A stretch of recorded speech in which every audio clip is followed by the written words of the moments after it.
na carta de Paulo aos Efésios,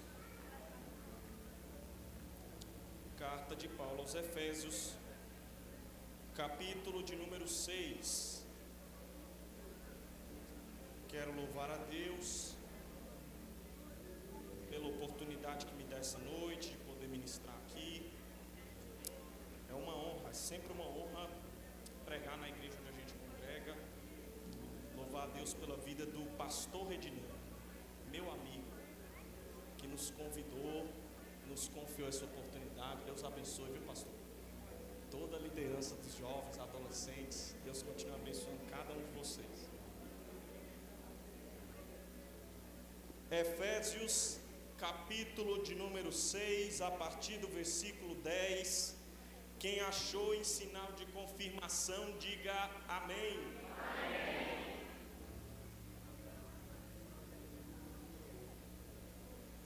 Deus já confirmou, pastor, e pela boca do Senhor.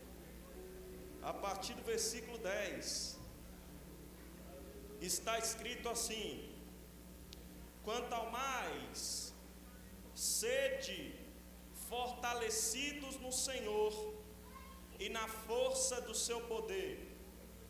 Revesti-vos de toda a armadura de Deus, para poder ficar firmes. Para poder o quê?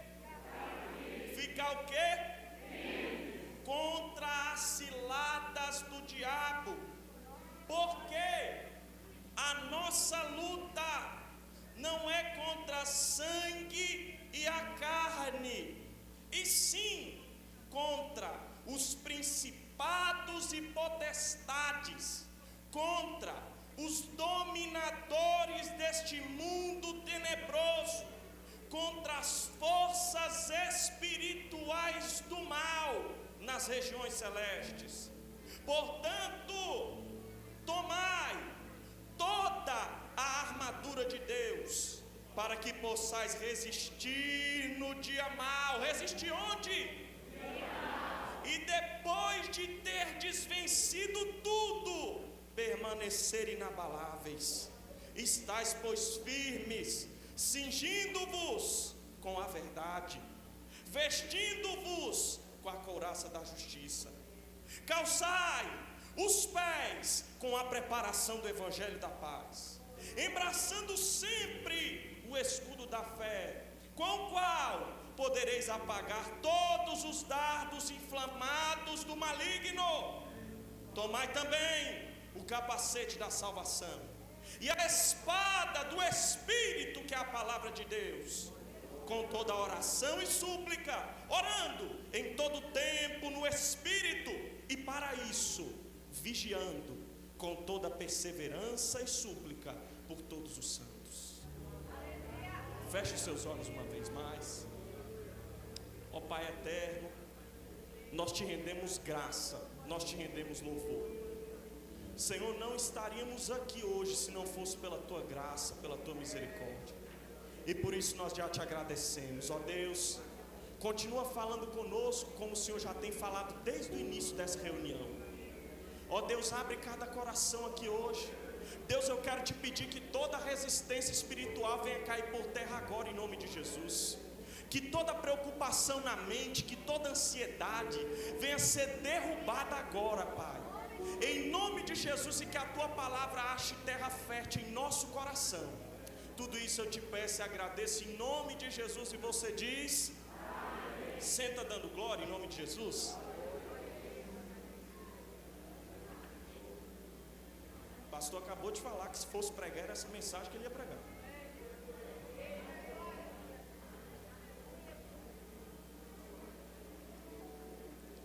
O apóstolo Paulo, escrevendo à igreja de Éfeso, olhe para mim, jovem adolescente.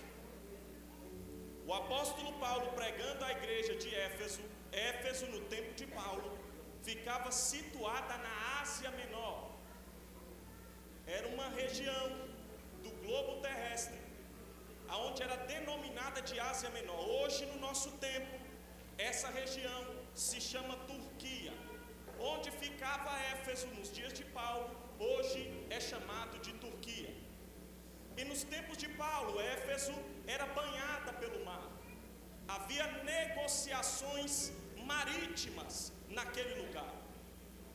Era uma cidade metropolitana já naqueles dias.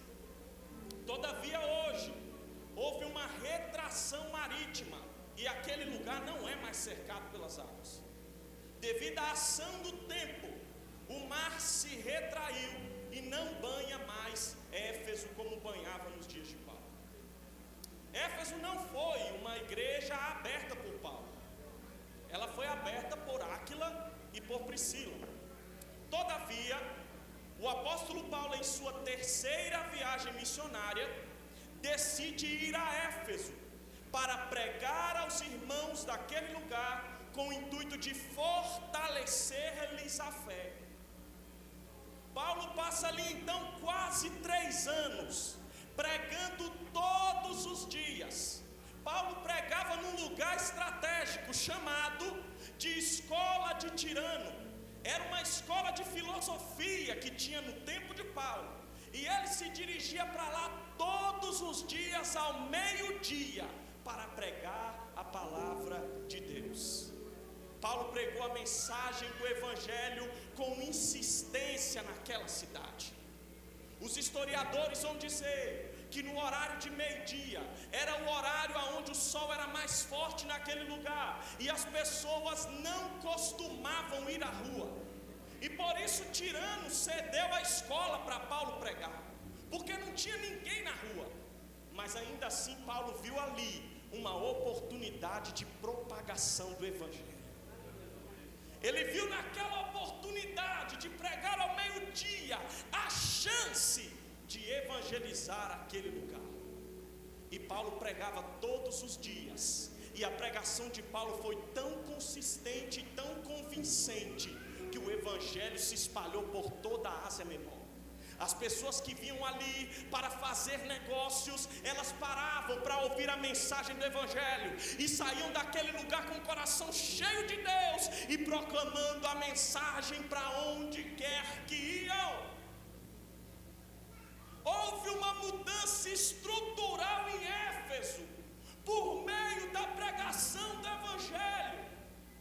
O William Barclay, comentarista do Novo Testamento, ele vai dizer que a idolatria quase deixou de existir naquele lugar.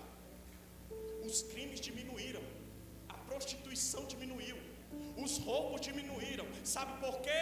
Não foi porque bandido estava sendo preso, não. A criminalidade só diminuiu porque o evangelho chegou naquela cidade. Quando o evangelho de Cristo chega, aleluia, o reino das trevas perde. Quando o evangelho de Cristo chega, a mudança tem que acontecer. Quando o evangelho de Cristo chega, a transformação tem que acontecer. A transformação que nós necessitamos em nosso país, a mudança que nós necessitamos no nosso país não está na mão de político nenhum. A mudança que nós necessitamos no nosso país está na mão de Jesus Cristo. Quando a igreja começar a anunciar o evangelho fora das portas, a criminalidade vai diminuir, a prostituição vai diminuir, o tráfico vai diminuir e o nome do Senhor vai ser glorificado.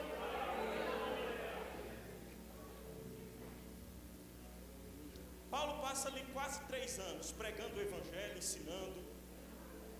E depois ele precisa seguir viagem, ele vai embora. E quando ele estava preso em Roma, antes da sua morte, ele decide escrever uma carta para essa igreja. Ele decide trazer uma mensagem de ensino para aquela igreja. E a mensagem de Paulo à igreja de Éfeso, acima de tudo, era: vivam em união. Porque aquela igreja ela era composta de judeus e não judeus. E havia uma diferença clara no modo de enxergar o mundo, do judeu e do grego. E Paulo começa a ensinar dizendo: olha, nós somos todos um corpo de Cristo. Nós não podemos se degladiar entre si. Nós precisamos estar juntos, porque somos um só corpo. A igreja, para crescer, ela precisa estar junta. A igreja, para prosperar, ela precisa estar junta. Essa igreja, para continuar crescendo, ela precisa estar junto com a visão do sacerdote. Ela precisa estar engajada com o reino de Deus, porque quando a igreja está unida, ela cresce e prevalece. E no capítulo 6, a partir do verso 10, Paulo vai dizer que nós estamos em guerra, mas que a nossa guerra não é contra o nosso irmão. A nossa guerra não é contra o sistema político. A nossa guerra é contra as forças espirituais da vontade. E ele começa dizendo: quanto mais, irmãos meus, sede. O verbo ser está no imperativo, é uma ordem. E sede significa ser hoje, ser amanhã e ser todos os dias. O que Paulo estava querendo dizer quando ele diz: sede fortalecidos no Senhor e na força do seu poder, é que o crente precisa da força de Deus todos os dias. O jovem precisa da força de Deus todos os dias. O adolescente precisa da força de Deus todos os dias. As irmãs precisam da força de Deus todos os dias. Os obreiros precisam da força de Deus todos os dias. Porque se não for a força de Deus em nós, sucumbimos. E ele vai dizer: sede fortalecidos no Senhor e na força do seu poder. Revesti-vos de toda a armadura de Deus. Paulo vai dizer da existência de uma armadura, da qual o crente se utiliza dela nesse contexto de guerra. Mas ele vai nos explicar como se utilizar dessa armadura. Ele vai nos explicar como guerrear essa guerra. Isso é muito importante a gente entender, porque tem muita gente que entende batalha espiritual de um jeito errado. E Paulo vai nos explicar exatamente como é a postura do crente em uma batalha espiritual. E ele vai dizer: revesti-vos de toda a armadura de Deus. Para quê? Para poder ficar firmes contra as ciladas do diabo. O diabo, nosso adversário, ele é um estrategista nato. Pedro vai dizer que ele é como um leão e está ao nosso derredor. O diabo não gosta de ver crente firme na presença de Deus.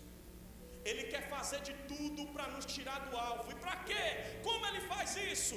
Criando ciladas, criando armadilhas. O Salmo de número 91 vai nos falar a respeito de uma cilada que o maligno costuma se utilizar para desviar o crente do alvo. E o nome dessa cilada é laço do passarinheiro. Eu, quando era criança, minha avó costumava me levar para o interior de Minas, aonde eu tenho muitos familiares. E lá, certa vez, eu fui para um sítio de alguém da família, conheci alguns primos, e eles tinham o hábito, eles tinham a mesma idade que eu, entre 8 e 10 anos de idade, e eles tinham o hábito de caçar passarinhos. E eles eram muito bons nisso. Eles tinham 10 anos, mas eles eram muito bons em caçar passarinhos. E certa vez eu os acompanhei nessa caçada de passarinho. E para caçar um passarinho, eles faziam um laço com uma linha muito fina, colocavam ali um pouco de comida e ficava aguardando escondido no mato, até que o passarinho viesse comer a comida. Havia alguns passarinhos que eram mais ariscos. Eles vinham, comiam e saíam. Comiam um pouquinho e voltavam. E eles eram pacientes. Por mais que fossem crianças, eles eram espertos. Eles tinham experiência em caçar pássaro. E eles aguardavam. Eu ficava: puxa, está na hora de puxar. Ele falava: calma, ainda não. E o passarinho vinha, comia um pouquinho e saía. Comia mais um pouquinho daquele arroz e voava. Mas daqui a pouco o passarinho se sentia confiante para comer, porque ele viu que nada tinha lhe acontecido. Ele começa a comer distraído, e aí então que ele puxava a corda e o laço se fechava na pata do passarinho. impedindo que ele voasse. É assim que o maligno faz com as nossas vidas. Ele lança uma oportunidade que parece imperdível. A tentação é isso. É uma oportunidade que parece imperdível naquele momento. E sabe o que é que acontece? Quando eu estava estudando essa mensagem ontem, Deus colocava no meu coração que tem gente que são como esse pássaro que é arisco. Sabe como é que é? Ele fica flertando com a armadilha. Ele vai lá, come um pouquinho, voa. Ele vai lá, come mais um pouquinho e sai. Ele vai ali e fica flertando com o mundo. Ele vai ali e fica flertando com as coisas que o diabo está oferecendo e voa. Mas chega um momento que ele se distrai. Chega um momento que ela se distrai e o maligno arma o laço e prende. O diabo tem preparado ciladas para tirar a juventude de Deus da igreja. O diabo tem preparado ciladas para tirar o povo de Deus da presença de Deus, lançando oportunidades que parecem imperdíveis, mas que no final são prisão. Porque o que acontece com o pássaro quando ele é capturado? Ele perde a liberdade. Tem jovem que fala: eu não vou ficar na igreja não, porque eu quero liberdade, eu quero curtir. Não é assim, pastor? Tem adolescente que fala: eu não quero ficar na igreja não, eu quero curtir, eu quero liberdade. Quando pensa que é liberdade, mas na verdade é prisão. Uma vida de vícios não é uma vida de liberdade, é uma vida de prisão. O diabo tem lançado ilusões para tirar a juventude de Deus do alvo. Mas eu dou graças a Deus que Deus é especialista em quebra-laço. Eu dou graças a Deus que Deus é especialista em livrar do laço do passarinheiro. Eu dou graças a Deus que nós servimos um Deus que é misericordioso. Escute. Por mais que Deus livre do laço do passarinheiro, existem dois modos de livrar. O primeiro é não deixar cair. Esse é o mais clássico. E o segundo, Deus pode livrar mesmo depois da queda. Só que qual é o problema que se observa quando um pássaro é preso no laço do passarinho? Quanto mais ele se debate, quanto mais ele tenta voar, mais a corda prende na pata dele. E quanto mais ela prende, mais ela machuca, podendo até decepar a pata do animal, dependendo do modo como for amarrado. E por mais que Deus tenha capacidade de livrar do laço, existem marcas que ficarão para sempre. Por mais que Deus tenha poder de livrar do laço, de cortar o laço, a cicatriz ainda vai continuar. Por mais que Deus ainda possa perdoar o pecado, mudar a história, a marca acompanhará. E Deus está falando para a gente: vamos se vestir da armadura para fugir da cilada. Vamos se revestir de Deus para fugir das armadilhas. O diabo está tramando, o diabo está fazendo cilada, o diabo está preparando laço, mas quem se veste da armadura de Deus foge. Quem se veste da armadura de Deus permanece.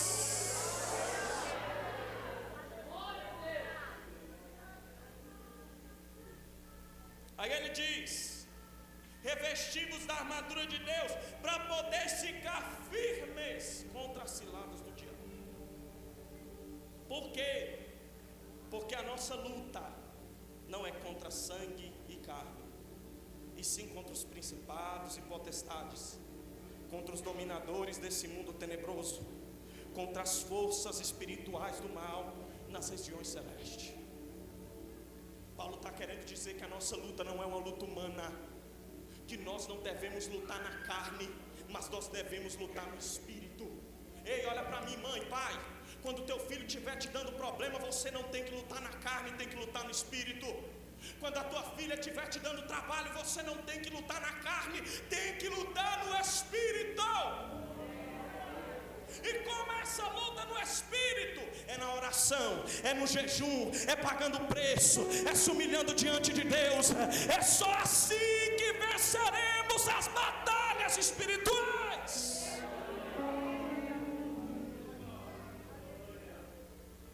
Postar em rede social não vai vencer batalha espiritual, viu? Tem gente que as redes sociais sabe mais da vida dele do que o próprio Deus. O Twitter sabe mais das dores dele do que Deus. O Facebook sabe mais das dores dela do que Deus. Os stories do Instagram sabem mais dos problemas dela do que Deus. Conta para todo mundo, mas não conta para Deus. Fala para todo mundo, mas não fala para Deus. Fala da sua dor para todo mundo, mas não fala para Deus. E Deus está te dizendo hoje: o jeito de vencer essa guerra é contando para quem pode resolver, é falando para quem pode resolver.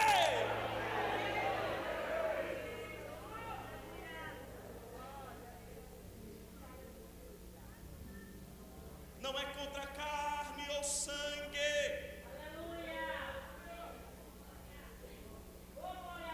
E ele continua, versículo de número 13: portanto, tomai toda a armadura de Deus, para que possais resistir no dia mau.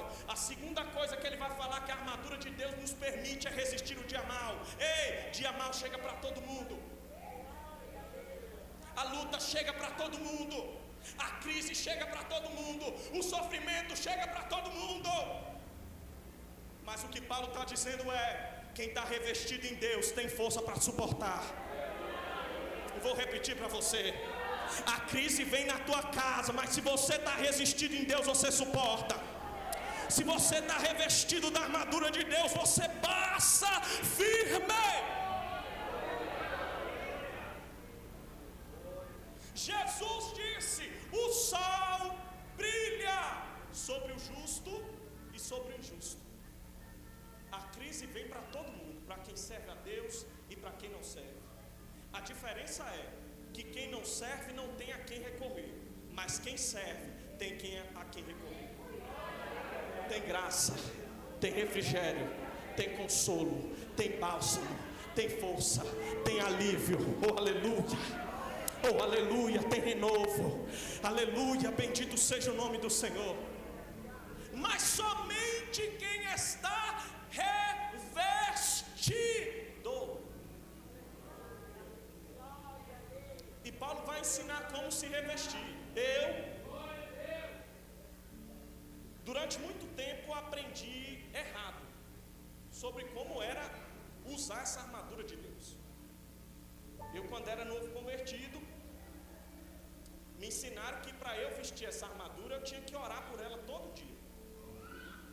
E no dia que eu esquecesse de orar, eu estava desarmado. Mas a coisa não é bem assim. Paulo vai explicar, e cada elemento dessa armadura representa uma postura que eu tenho que assumir. Sabe qual é o nosso problema quando a gente lê a Bíblia? Deus fala através da Bíblia por meio de figuras de linguagem. Só que a figura de linguagem não é um fim, ela é um meio. E o problema é que a gente se atém mais à figura do que ao sentido da figura. E a gente começa a levar a armadura para o literal. Mas Deus está dizendo que essa armadura precisa ter comportamentos para que a gente passe a vestir. E ele vai continuar: estais, pois, firmes, cingindo-vos com a verdade. A primeira proteção que Paulo vai citar e que o crente que quer vestir a armadura de Deus precisa ter é ter verdade na boca. Eu vou repetir para você: não adianta você levantar de manhã cedo na tua casa e pedir para Deus te vestir de armadura e passar o dia inteiro mentindo. Não adianta você levantar 3 horas da manhã e pedir para Deus te vestir com a armadura e não ter verdade na boca. O que Paulo está dizendo é: quer ser protegido, fala a verdade. Essa é a primeira proteção. E cada proteção vai cobrindo brechas na vida do crente. Crente que só fala a verdade não tem brecha. O ímpio olha para ele e não vê brecha na conduta. Quem não serve a Deus olha para ela e não vê brecha na conduta.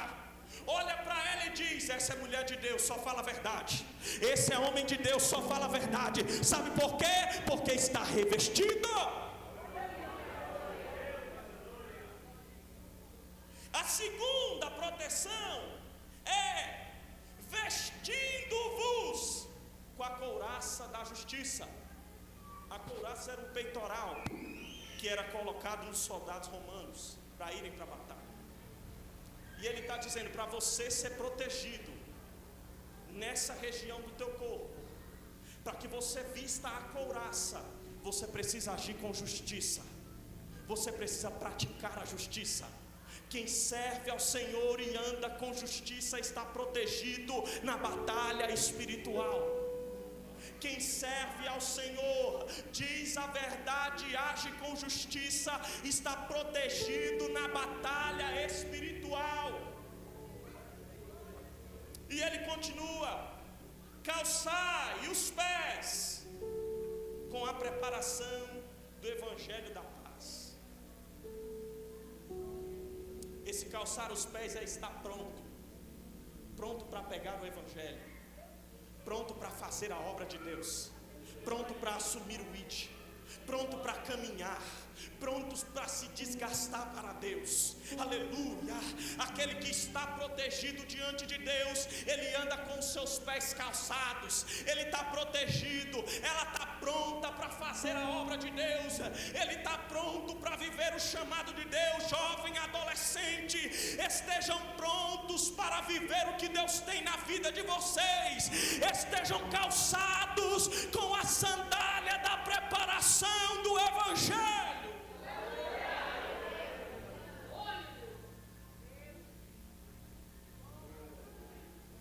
Aí ele continua: embraçando sempre o escudo da fé, com o qual podereis apagar todos os dardos inflamados do maligno. Olha, ele compara o escudo a uma arma de proteção. O escudo não é uma arma de ataque. E ele vai dizer que para ter o escudo precisa ter fé. Sabe por quê? Porque os ataques do maligno vêm para tirar a tua fé, para tirar a tua esperança. Quando o teu filho está te dando trabalho, a primeira coisa que vem na tua cabeça é: não tem mais jeito. Quando a filha está dando trabalho, a primeira coisa que vem na tua cabeça é: não tem mais solução. Mas Deus está dizendo para você: o meio de você vencer esses dardos é embraçando o escudo da fé. E sabe como é que é isso? É a casa não está dando muito certo, mas você olha e diz: vai dar certo sim, em nome de Jesus. Vai mudar sim, em nome de Jesus. Eu não criei filha minha para viver desse jeito, eu não criei filho meu para viver desse jeito. Vai dar certo em nome de Jesus.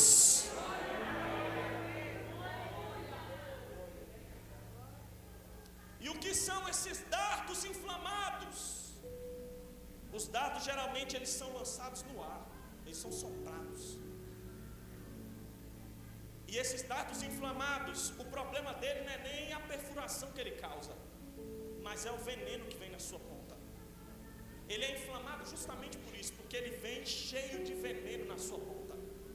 Quando o inimigo ataca a mente do crente com o dardo inflamado, o veneno quer tomar conta de todo o corpo. E sabe o que o veneno faz? Neutraliza a pessoa. A primeira coisa que o veneno faz é paralisar a pessoa. Quando o diabo ataca a tua mente, ele quer paralisar a tua fé, ele quer paralisar a tua crença, ele quer te paralisar. Aleluia! Ele quer que você largue a obra, ele quer que você largue o chamado. Você já reparou que tem crente que passa luta e fala: eu não vou fazer a obra mais, porque toda vez que eu faço a obra eu passo luta. Já ouviu isso, pastor? Toda vez que eu faço a obra eu passo luta. Sabe por quê? Porque tomou um dardo inflamado do maligno, e o diabo está fazendo parar, está fazendo paralisar. Mas Deus vai tirar esse veneno hoje aqui. Deus vai tirar esse veneno que está fazendo o crente paralisar na obra. Deus vai restaurar ministérios aqui hoje, chamadas que estão paradas, vocações que foram largadas no meio do caminho, caminhadas que foram deixadas para trás. Assim diz o Senhor: vou eu restaurar. Deus tem o poder de neutralizar o veneno do inimigo. Deus tem o poder de arrancar o veneno. Deus tem o antídoto.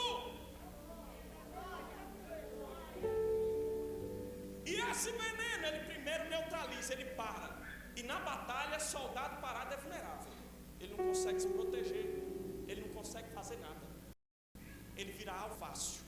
Então a primeira coisa que o diabo faz é para o crente e depois mata. Primeiro para e depois mata. É por isso que Deus não quer que você pare. É por isso que Deus quer que você continue marchando. É por isso que Deus quer que você continue na obra. É por isso que Deus quer que você continue ativo. Porque crente que para é vulnerável. Crente que larga chamada no meio do caminho se torna vulnerável. Crente que larga ministério no meio do caminho se torna vulnerável.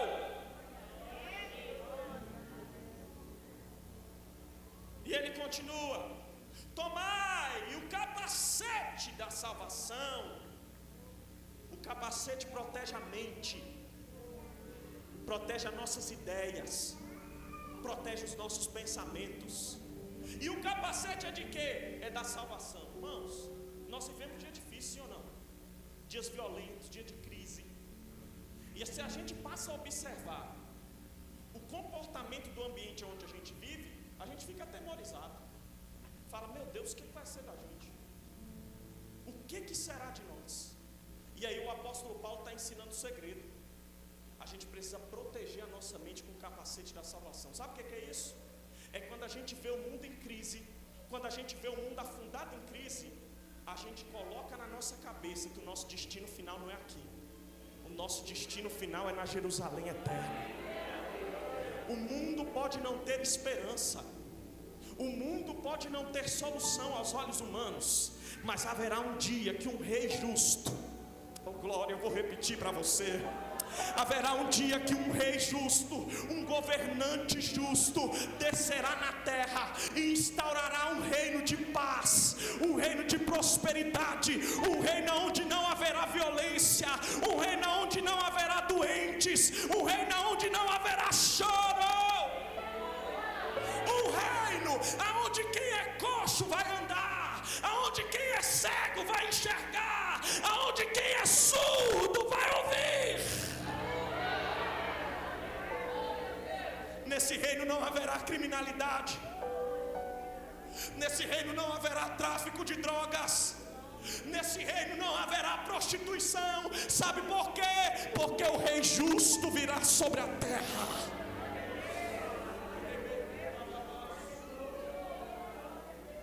Um dos maiores erros que a igreja tem cometido nos últimos dias é colocar esperança em homens. É dizer, vamos colocar a mulher lá que ela vai mudar, vamos colocar o homem lá que ele vai mudar, ele vai fazer, e nada acontece, e nada muda. Sabe por quê? Porque só quem tem poder para mudar a situação do mundo que a gente vive é Jesus Cristo. É Jesus Cristo, é Jesus Cristo. Eu vou repetir até você dar glória. É Jesus Cristo.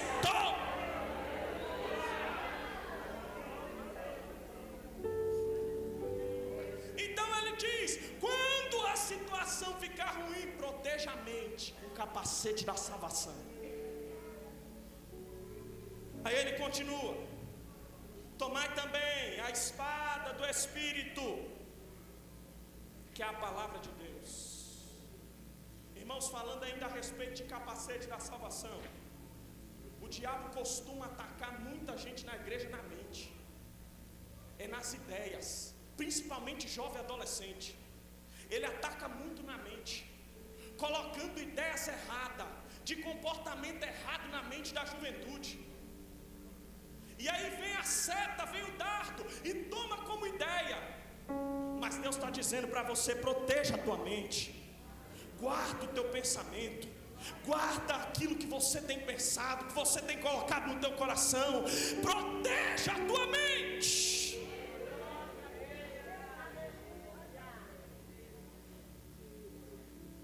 O diabo se aproveitando, veja bem, irmãos, o que eu vou dizer. Olha, depressão é um problema clínico, todo mundo sabe disso. É clínico, tem que ser tratado, tem que ir no médico, no psiquiatra, no psicólogo. É clínico, é um problema. Mas tem gente que, além de ter esse problema clínico, ainda dá lugar para o que o diabo diabo lança na mente. Não se ajuda, não ocupa a mente com a palavra de Deus, não ocupa a mente com as coisas de Deus, e aí dá lugar para o diabo trabalhar na cabeça, e o diabo vai piorando aquilo que já estava ruim na tua cabeça. E Deus está falando para você: guarda teu pensamento, guarda no que você tem pensado, guarda os teus olhos. Tem jovem que sofre de síndrome do pânico e vai assistir filme de terror para ficar curado. Tem jovem que está sofrendo de problema psicológico, aí vai assistir filme de terror. Vai ficar bom ou vai ficar pior? Vai ficar pior. Não guarda a mente. Aleluia. Deus está dizendo para você: ajuda você mesmo. Ei, nessa batalha espiritual, sabe o que Paulo está falando aqui? Sabe o que Paulo está falando? Ele está jogando a responsabilidade para nós. Ele está dizendo: quem tem que ajudar você mesmo é você.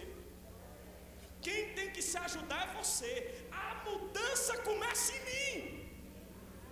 Se eu não me ajudo, como Deus vai me ajudar? Deus está falando contigo hoje, jovem. Deus está falando contigo hoje, adolescente. Se você não se ajudar, como Deus vai te ajudar?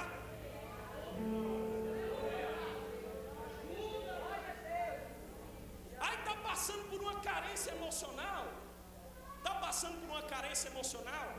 Em vez de vir para a igreja, orar a Deus, vai ficar nas redes sociais procurando gente para conversar. Aí bota lá no status bem assim: alguém para conversar?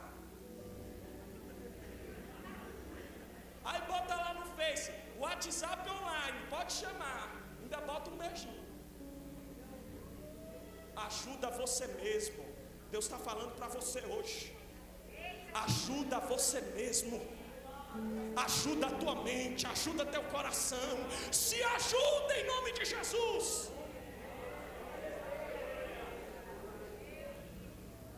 Deus quer quebrar cadeias na mente de jovens aqui hoje. Cadeias que tem aprisionado jovens, colocando na mente dele: você não vai mudar, você não vai dar certo, você não tem futuro, você não tem solução. Ei, olha para mim. A partir do momento que Jesus entrou na tua vida, você tem solução sim, você tem futuro sim, a tua vida tem destino certo sim.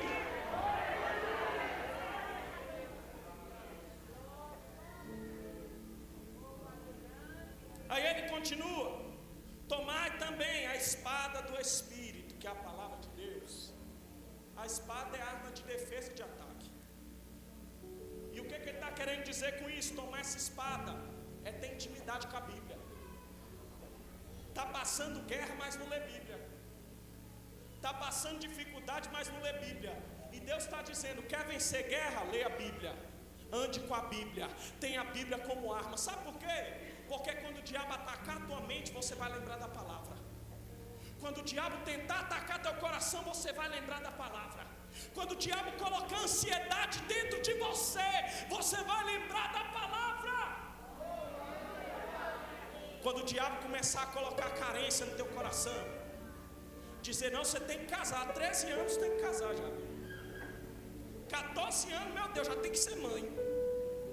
Quando o diabo colocar isso na tua cabeça, você vai lembrar do salmo e vai dizer: esperei com paciência no Senhor.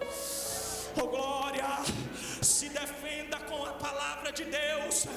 Tome a palavra de Deus como uma arma de proteção nessa guerra. E para encerrar, e aí ele vai dizer: e com toda oração e súplica,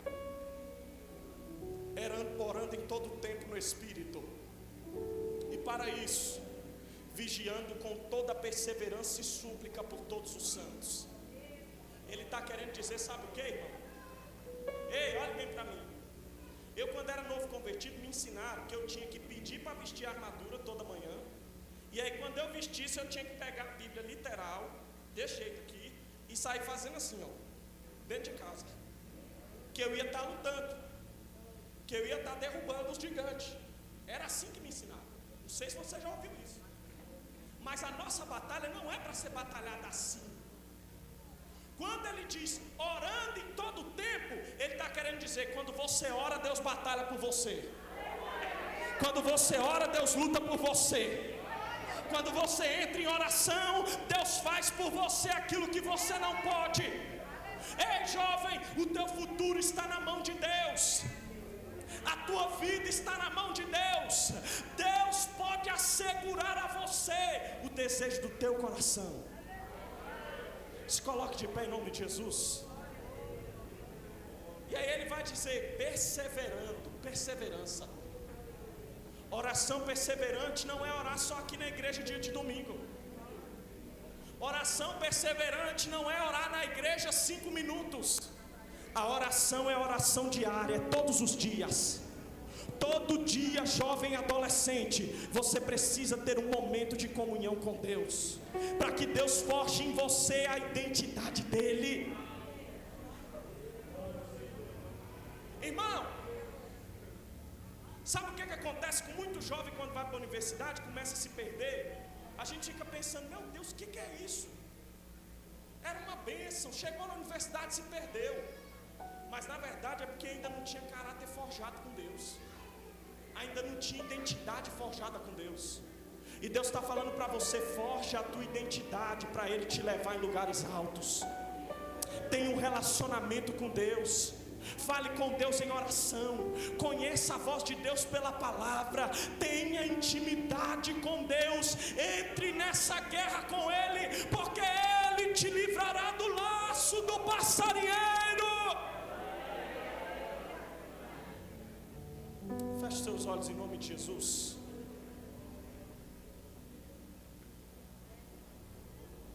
Antes de orar, eu quero saber se tem alguém que quer entregar sua vida para Jesus aqui hoje. Deus falava nessa mensagem de mentes neutralizadas. Deus falava nessa mensagem de gente que largou chamada há muito tempo atrás. E eu quero chamar você aqui na frente. Deus está te chamando hoje. Deus está te chamando hoje aqui na frente. Ei, veja bem. Ontem eu estava preparando essa mensagem. E eu ia pregar hoje, na verdade, sobre o Salmo 91. Minha esposa é testemunha. Eu liguei para ela e contei a mensagem que eu ia pregar hoje. Salmo 91.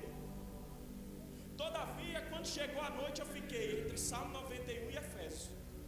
E aí, quando o pastor deu aquela saudação, Deus confirmou no meu coração o que pregar. Veja bem, se Deus confirmou no coração para pregar essa mensagem essa noite, é porque Deus queria que você ouvisse. E Deus está te chamando aqui hoje para reatar a aliança com Ele.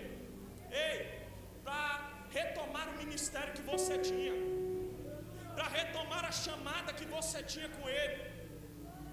Cadê você? Cadê a primeira alma para Jesus?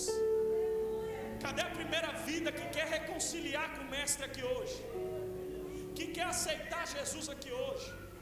Ei, talvez você parou, talvez você nem desviou, mas só parou.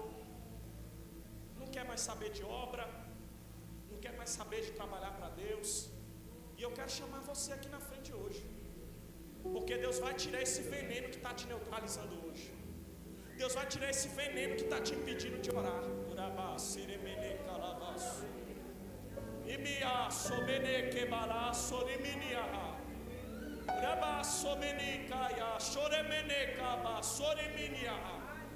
Deus quer tirar o veneno que está colocando na tua mente para tu suicidar.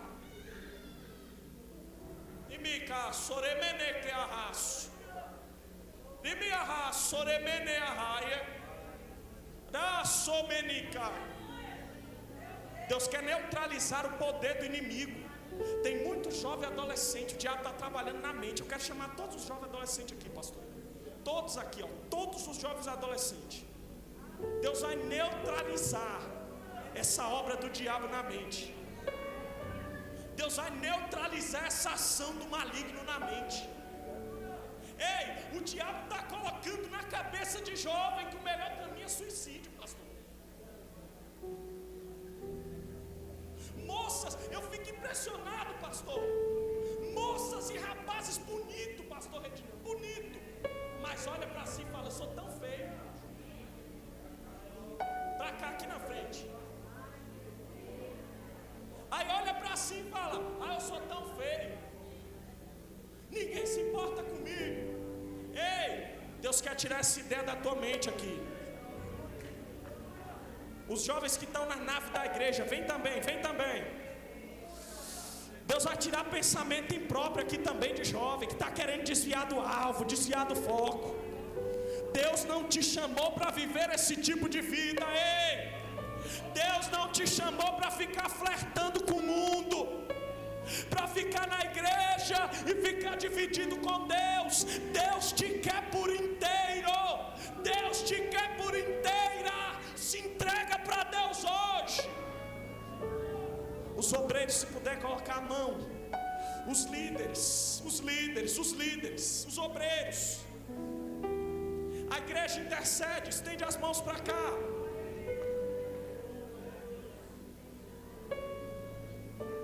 Nós estamos falando de um contexto de batalha espiritual.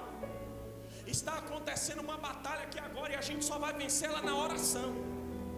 A gente só vai vencer essa batalha na oração. Essas cadeias só vão ser quebradas se a igreja orar. Esse veneno só vai ser neutralizado se a igreja orar. Então estende a mão para cá e vai orando, vai orando, vai orando, vai orando, em nome de Jesus. Eu vou deixar você orar. Eu vou deixar você orar. Pode louvar, Nayara, pode louvar. A igreja vai orando, vai orando, vai orando, vai orando. Deus vai quebrando essas barreiras agora em nome de Jesus. Espírito do suicídio, eu te repreendo agora em nome de Jesus. Espírito do suicídio, eu te repreendo agora em nome de Jesus. Toda seta maligna na mente dessa juventude, eu repreendo agora em nome de Jesus. Pensamentos impróprios, carência emocional, vai cair por terra agora em nome de Jesus. Em nome de Jesus. Você é príncipe do Senhor. Você é princesa do Senhor. Você não é qualquer uma. Você não é qualquer um. Se valorize. Deus está falando para você: não aceite qualquer coisa na tua vida. Se valorize. Oh, Jesus. Pode louvar, pode louvar. Estamos aqui, Pai, diante de Ti. Pode louvar, pode louvar. Esconda-me em Ti. Esconda-me em Ti. Nas asas do Teu amor. Deus está trabalhando nas mentes agora. Esconda-me em Ti. Deus está trabalhando nas mentes aqui agora. Esconda-me em Ti. Essa batalha espiritual vai ser vencida por Deus. Toda opressão espiritual, toda opressão espiritual, eu repreendo agora em nome de Jesus. Medo de dormir sozinho, medo de dormir sozinha, medo do escuro, eu repreendo agora em nome de Jesus. Síndrome do pânico, eu repreendo agora em nome de Jesus. Eu repreendo agora em nome de Jesus. Seja neutralizado o poder do diabo. Seja neutralizado. Seja neutralizado. Seja neutralizado. Seja neutralizado. Tens um nome mais como eu amo seu nome. Vai agindo Deus, vai agindo Deus. Vai agindo Deus. Ó Deus trabalhando aqui. Já tem adolescente sendo tocado. Já tem jovens sendo tocados. Já tem jovens sentindo renovo. Pode falar em língua estranha, pode falar. Se der vontade de pular, pula. Se der vontade de chorar, chora. Mas faça alguma coisa aí agora. Em nome de Jesus, seja cheia. Seja cheio. Receba a graça dele. Receba a graça dele. Receba a graça dele. Receba a graça dele. Nas asas do Teu amor. Deus está calçando os jovens hoje com a sandália da preparação.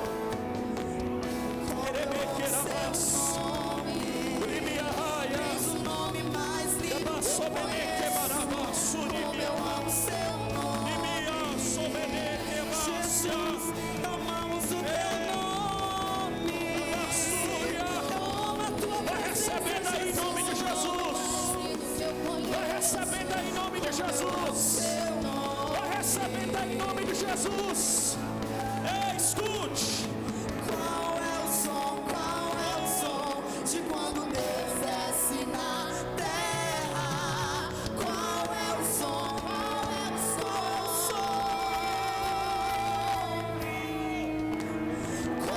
o som de quando Deus desce na terra? Segura. Qual é o som? Eu já vou passar o microfone para o pastor. Escute, Joxan. Enquanto eu olhava para você aqui, Joxan, Deus me mostrava uma grande porta aberta na tua frente. E Barabás. Deus está dando uma ordem a teu respeito e está abrindo uma porta grande para ti. Ei, olha para mim. Tem gente que olha para ti e fala: meu Deus, quem é o pai dele? Quem é a mãe dele? E Deus manda te dizer: teu pai é Deus. E Ele abre uma porta para ti grande, e tu vai passar por ela, rebaixa, e tu vai passar no meio dela, porque tu tem perseverado e se mantido fiel. Assim diz o Senhor para ti hoje.